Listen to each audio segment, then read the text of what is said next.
넷플릭스, 스포티파이, 어도비 이 회사들의 공통점이 뭘까요? 전부 구독제로 전환해서 시장을 장악했습니다. 그리고 지금 전 세계 피트니스 산업도 똑같은 길을 걷고 있습니다. 특히 중국 대형 체인의 극적인 부활 스토리는 구독제가 왜 필연적 선택인지 명확히 보여줍니다. 오늘 그 이유를 글로벌 사례 3가지로 입증하겠습니다. 지난 영상에서 말씀드렸죠. 선결제 구조의 가장 큰 함정은 시간차 리스크입니다. 회원님은 오늘 1년치 300만원을 결제했지만 헬스장 입장에서는 그 돈을 12개월에 걸쳐 서비스로 돌려드려야 합니다. 만약 6개월 차의 운영이 어려워진다면 받은 돈의 절반은 이미 써버렸는데 남은 6개월치 서비스는 제공할 수 없는 상황이 오는 겁니다. 그런데 만약 월 9만원 구독제라면 어떨까요? 이번 달 받은 돈으로 이번 달 서비스만 제공하면 됩니다. 시간차가 사라지는 거죠. 더 중요한 건 회원님 입장에서도 부담이 확 줄어든다는 겁니다. 1년에 300만원은 부담스럽지만 월 9만원이라면 한번 써볼까 라는 마음이 들죠. 바로 이 구조 때문에 전 세계 산업들이 지금 구독제로 전환하고 있습니다. 넷플릭스는 2000년대 초반까지만 해도 DVD 대여 사업을 했습니다. 그런데 2007년 과감하게 구독제 스트리밍으로 전환했죠. 결과는 어땠을까요? 2023년 기준 전 세계 2억 3천만 명의 구독자, 연매출 33조 원. 스포티파이도 마찬가지입니다. 음악을 곡당 1000원씩 파는 대신 월 1,900원의 무제한 듣기 모델로 전환했습니다. 지금 5억 명이 넘는 사용자가 매달 구독료를 내고 있죠. 어도비는 더 극적입니다. 포토샵 하나 사는데 150만원 넘게 들던 시절이 있었어요. 그런데 2013년 월 2만원대 구독제로 바꿨습니다. 반발이 있었을까요? 처음엔 그랬습니다. 하지만 지금은 연매출 20조 원을 넘기며 업계 1위를 굳건히 지키고 있습니다. 공통점이 보이시나요? 높은 진입장벽을 낮추고 고객이 부담 없이 시작할 수 있게 만들었더니 오히려 매출은 폭발적으로 증가한 겁니다. 그리고 지금 피트니스 업계도 똑같은 길을 걷고 있습니다. 2019년 중국 최대 피트니스 체인 중 하나였던 파산 위기에 몰렸습니다. 이유는 명확했습니다. 선결제로 받은 수천억의 회원권을 감당하지 못한 것입니다. 확장에 확장을 거듭하다 현금 흐름이 막혔고 회원들의 환불 요구가 쏟아졌죠. 언론은 중국 피트니스 산업의 몰락이라고 보도했습니다. 그런데 2020년 이 회사가 다시 돌아왔습니다.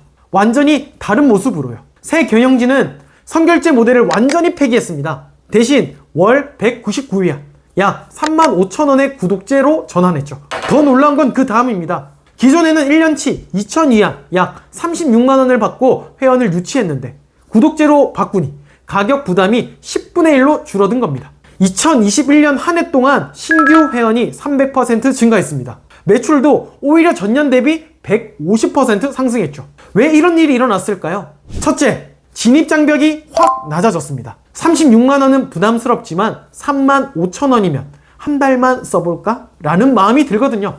둘째, 회원 이탈을 즉각 파악할 수 있게 됐습니다. 선결제는 1년치를 받아버리니까 그 회원이 3개월 차에 안 나와도 모릅니다.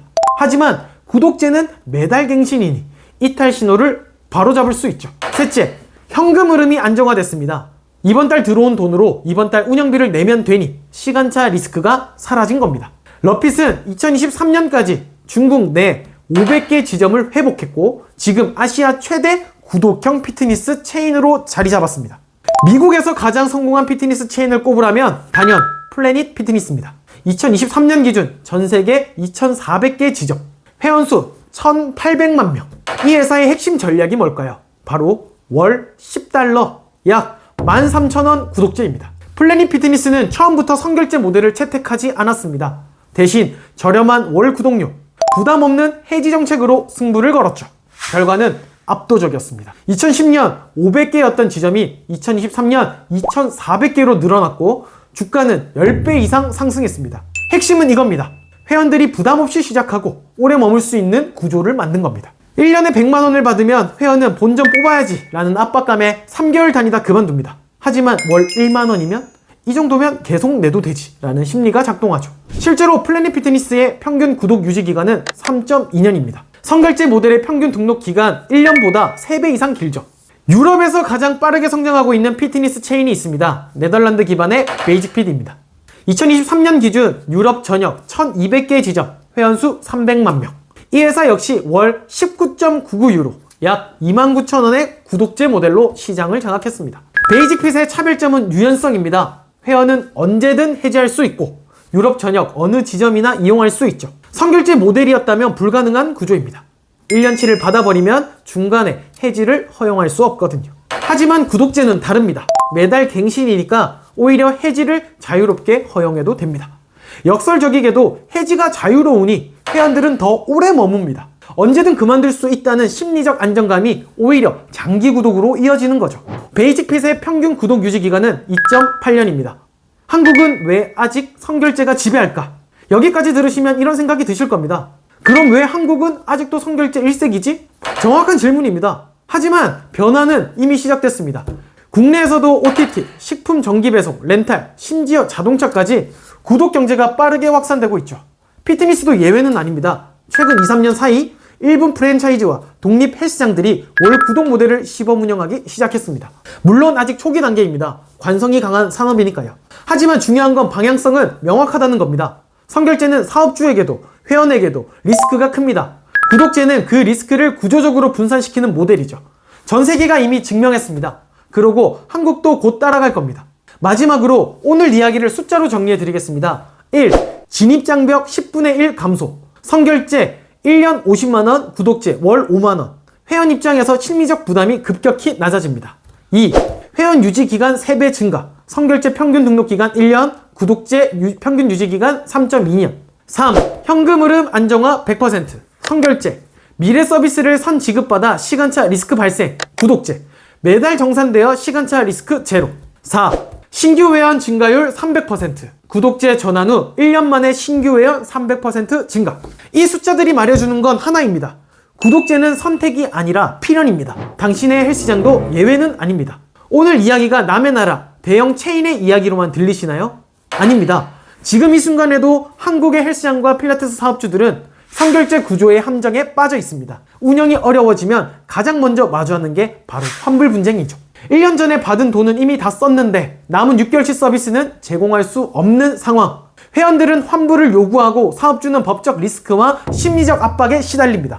엔드마크는 바로 이 지점에서 15년간의 현장 경험을 바탕으로 폐업 과정의 모든 리스크를 해결합니다. 웹 기반 시스템으로 7일 이내 환불 대상자 명단을 정리하고 제3자 입장에서 회원 응대를 진행하며 감정적 갈등을 제거하죠. 중고기구 매입처, 철거업체, 이관업체까지 원스톱으로 연결하여 폐업의 모든 과정을 체계적으로 지원합니다. 총 30건의 폐업 처리 경험, 최소 30명에서 최대 1800명 규모까지 처리한 실적.